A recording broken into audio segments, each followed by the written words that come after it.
Vamos começar com uma imagem que, sinceramente, não devia existir. É um mistério medieval e nós vamos desvendá-lo juntos. Então, como é que chegamos a este ponto? Para percebermos isto, temos de mergulhar numa das maiores, se não a maior, luta de poder da história. É isso mesmo. Estamos em janeiro de 1077, no castelo de Canossa, em Itália. E este homem é nada mais, nada menos que Henrique IV, o Sacro Imperador Romano Germânico, o líder do maior império da Europa. E sim, ele está a tremer de frio. Vamos lá ver como é que isto aconteceu. Ora bem, esta cena dramática não surge do nada. É, na verdade, o ponto alto de um conflito gigantesco entre duas superpotências da altura, a Igreja e o Império. No fundo, a questão era simples. Quem é que manda aqui? De um lado, tínhamos o imperador Henrique IV, que dizia: "O meu poder vem diretamente de Deus, por isso sou eu que devo nomear os bispos e outros oficiais da Igreja."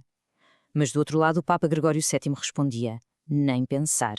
O Papa tem autoridade suprema sobre todos os governantes, incluindo o imperador."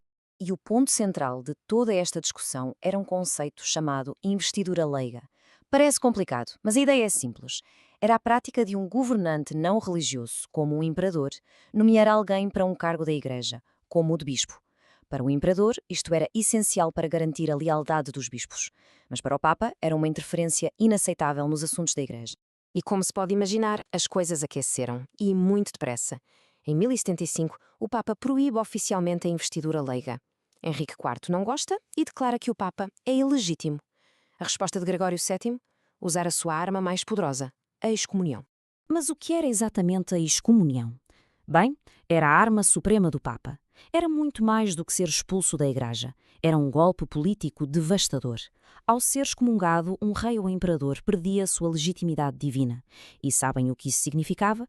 Que todos os seus súbditos, todos os nobres, estavam legalmente livres de lhe obedecer. A sua autoridade podia literalmente desaparecer da noite para o dia. E foi precisamente isso que começou a acontecer. Quando Henrique é excomungado, os nobres alemães, que já não andavam muito satisfeitos com ele, viram aqui a oportunidade perfeita para se rebelarem e deram-lhe um ultimato. Ou ele conseguia o perdão do Papa no prazo de 1 ano, ou eles simplesmente elegiam o novo rei. De repente, o imperador estava completamente encurralado. Com o tempo a esgotar-se e o seu império em risco, Henrique só tinha uma opção: ir pessoalmente pedir perdão ao Papa. E é isto que nos leva à sua viagem desesperada e à famosa humilhação em Canossa. E quando falamos em desesperada, não é exagero. Pensem nisto. Ele decidiu atravessar os Alpes em pleno inverno de 1077. Estamos a falar de temperaturas negativas, tempestades de neve constantes e passagens montanhosas super perigosas. E não foi sozinho, levou a mulher e o filho pequeno. As condições eram tão brutais que muitos dos seus cavalos morreram pelo caminho. Isto só mostra o quão perto ele estava de perder absolutamente tudo. Entretanto, o Papa Gregório, ao saber que o imperador estava a caminho, não ficou muito convencido das suas boas intenções. Ele temia que fosse um ataque, uma armadilha.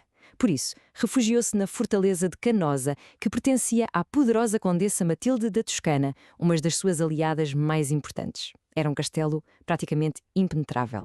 E é aqui que voltamos à nossa imagem inicial. Henrique IV chega a Canossa, mas não chega com um exército, chega vestido como um penitente, com uma túnica simples. E durante 3 longos dias ele fica do lado de fora dos portões do castelo, descalço, na neve, em pleno janeiro, em jejum. Uma demonstração pública de arrependimento. Finalmente, ao 4º dia, os portões do castelo abriram-se. O imperador entrou e, num ato de submissão que ninguém esperava, prostrou-se diante do Papa, a chorar, e implorou por perdão. Imaginem a cena: o homem mais poderoso da Europa, de joelhos aos pés do Papa. Foi uma inversão de poder que chocou o continente inteiro. Claro que o Papa, na sua posição de líder religioso, não podia simplesmente recusar o perdão a um pecador tão arrependido. Por isso, Gregório VII levanta a excomunhão. Naquele momento, parecia que Henrique tinha ganho. Salvou o seu trono. Mas, como vamos ver, a luta estava muito, muito longe de ter terminado. Com o perdão concedido, seria de esperar a paz, certo? Errado. A paz de Canossa não durou quase nada. Na verdade, foi só uma pausa tática num conflito que era muito maior e mais profundo. Na prática, Henrique usou a humilhação em Canossa como uma jogada estratégica. Assim que se viu livre da excomunhão, voltou à Alemanha e esmagou a rebelião dos nobres. O conflito com o Papa reacendeu-se, claro.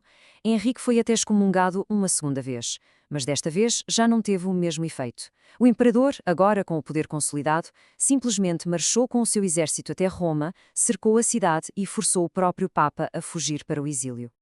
Então, depois disto tudo, guerra, paz e mais guerra, o que é que realmente mudou?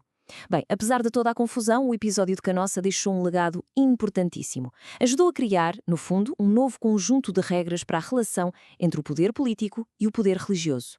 Esta luta de poder só terminou oficialmente décadas mais tarde, em 1122, com o acordo chamado a Concordata de Worms. E a solução foi um compromisso inteligente.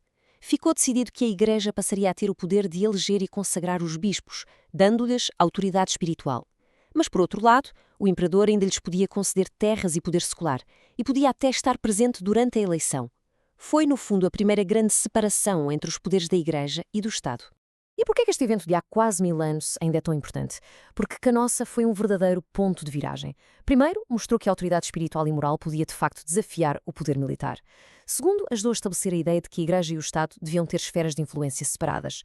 Uma ideia que é fundamental para as nossas sociedades hoje em dia.